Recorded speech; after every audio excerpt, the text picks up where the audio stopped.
name is Jim Mann. I'm the Executive Director of Handwashing for Life Institute. We're here today to look at the choices that face operators in deciding which hand wash is the right hand wash for a given situation. This message is also for the Conference of Food Protection, particularly the Hand Hygiene Committee. For those of you not familiar with the CFP, or Conference of Food Protection, meets every 2 years. In the spring of this 2016, it'll be in beautiful Boise, Idaho, and the professionals will be looking at that code and seeing how much help the code can give to the reality of the work world. So what we're going to look at are the differences that there are in hand washing.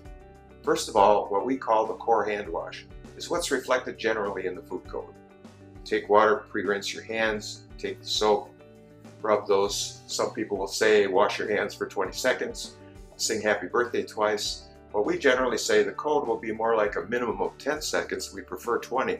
But there again, there's a big difference. So we go palm to palm, front to back, claw to paw, the interlock, catch those wrists, come down on the thumbs. That's the core hand wash. From there, we're going to have, and we'll rinse, of course, and take a paper towel dry. We're going to have roughly a 2.5 log reduction in the pathogens on our hands, and that's plenty good for many situations, but not good enough for others. Now, the first choice is, if we did that for 10 seconds, we could do it for 20. Other cases, we could do it for 30. Each time you're cranking up the effectiveness of that hand wash. So these are choices when you're setting the protocols for your workforce to look at. Then the other thing, in comes the nail brush. You can also double many of the hand washes with the use of the brush. Many times this is controversial in the kitchens, particularly with the regulatory. This particular brush has a fused bristle. So it goes in there hot, doesn't have any staples, not going to harbor the germs that we're concerned about in the back of the brush. So now we've got that series of hand washes. All of those are for situations where you're lucky enough to have water and hand sink.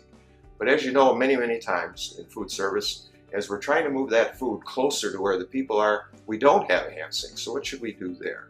Well, one of the things that's very readily to do is take your hand sanitizer, but treat it as if you're washing your hands. So take a double amount of the sanitizer and go back to what we were talking about in washing your hands. So we go palm to palm, front to back, claw to paw, the interlock, wrists, finish on the thumbs. Now what we've done is actually used, this is a cleaning step. So we grab a paper towel, and while it's still wet, we wipe it off. So we are cleaning, and we're doing a pretty good job of cleaning, particularly when you make a good choice in the paper. This particular paper is very good absorbent, good wet strength, and it's got a certain agitation, a certain friction factor that's added in for good cleaning. So we choose that to get the maximum out of that.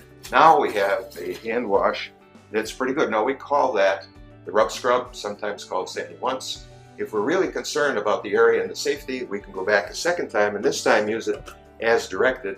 Take one shot, let it air dry, get the full kill out of it. That is clearly a kill step. So we have the clean step, it's the first one, kill step, and this can be used anywhere in the facility where you don't have hand sink. According to the Journal of Food Protection, this was tested and reported as equal to or better than a soap and water hand wash. Got a lot of choices, make the good ones, keep people safe. Thank you.